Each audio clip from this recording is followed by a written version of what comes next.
question from Councillor Trail. Thank you. And thank you for your delegation, Mr. Provenzano. I share all of your concerns with the conduct policy. Okay, so I'm just going to ask you a few questions, and I want you to let me know if you agree or disagree. Is that okay through the Sure. chair? All right. So under definition of disrespectful conduct, section 4.3, which is described as any action or behavior reasonably deemed by an employee to be contrary to the objectives of this policy, would you agree that this provision is problematic because it's discretionary, it has no objective standard, it has no actual requirement of actual disruption or harm, and it delegates constitutional line drawing to frontline employees?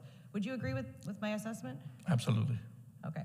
So would you also agree that under what we call the Oakes test of whether an administrative decision can withstand charter scrutiny, that it has to be proportionate and must actually balance charter values? Would you agree that that clause does not meet the Oakes test for charter protection? Absolutely. Okay. Would you also agree that a court would likely find that provision vague, overbroad, and basically not even remotely close to passing the minimal impairment test under the charter? Absolutely. Okay. So, Mr. Provenzano, are you familiar with Section 2B, Freedom of Expression of the Charter of Rights and Freedoms? Vaguely. Okay, let me refresh your memory. So did you know that expression includes offensive language, political speech, protest, and symbolic expression? Absolutely, yeah. Okay, and did you know that freedom of expression also includes harsh criticism of government? Yes. Okay, and lastly, would you agree that under the Montreal and 295-21366 Quebec Incorporated, hilariously a case about strip club music, but that municipal property is deemed protected expressive space? Would you agree with the holding in that decision? Yes. Okay. So moving on, section 5.3.4, which prescribes any use of profanity. Would you agree that while profanity is protected unless it amounts to criminal hate speech, unless it's threats, or unless it causes actual disruption, that a blanket prohibition on profanity fails the minimum impairment test, is not rationally connected to public safety, and is content-based? Would you agree that such a blanket prohibition by a municipality is almost certainly unenforceable? Yes. Okay. So moving on, I'm going to turn to subsection D. Now, inappropriate internet usage, it refers to quote-unquote offensive materials. Now, in your opinion, would you say that the descriptive term offensive is constitutionally meaningless here,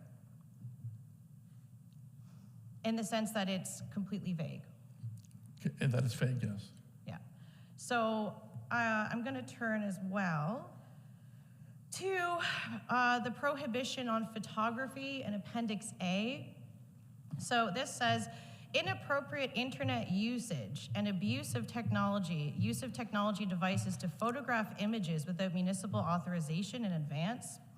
So would you agree that essentially this is saying that you can't use any technology devices to photograph any images without municipal authorization ahead of time? Would you agree that's essentially what that states? No. Okay. And would you agree that photography in public spaces is expressive activity protected under Section 2B of the Charter? Yeah. Yeah. And so this is a presumptive protection that citizens in a free country have. Yeah.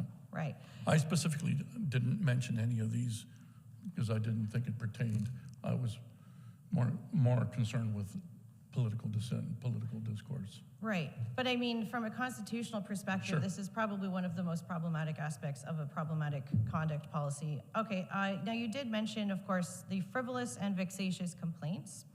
So the proposed penalties here, and would you agree with me, that the proposed penalties are restricting communication channels, refusing to acknowledge further contact with the taxpayer, and completely ceasing responses with the taxpayer based on an arbitrary assessment by somebody. Would you agree that this engages Section 2B of the Charter, which is freedom of expression, that this engages Section 2C, assembly, protected under the Charter, also violates Section 7, liberty, which is the exclusion from public space, and possibly Section 15 of the Charter if it's applied in a discriminatory manner? especially problematic, would you agree, would be section 8.1, and I think you mentioned this, that all decisions are final. So, They're final. do you understand that to mean that there is no appeal right? There's no appeal right, correct? There's no review right, there's no reconsideration right? Well, I interpret that as saying within the municipality, it's there's no appeal, but I'm sure. Right.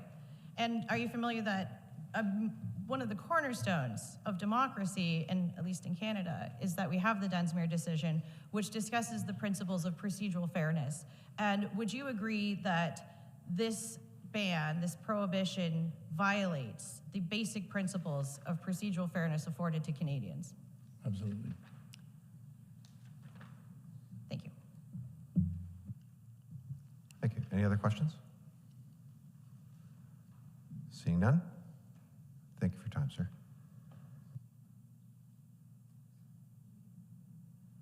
And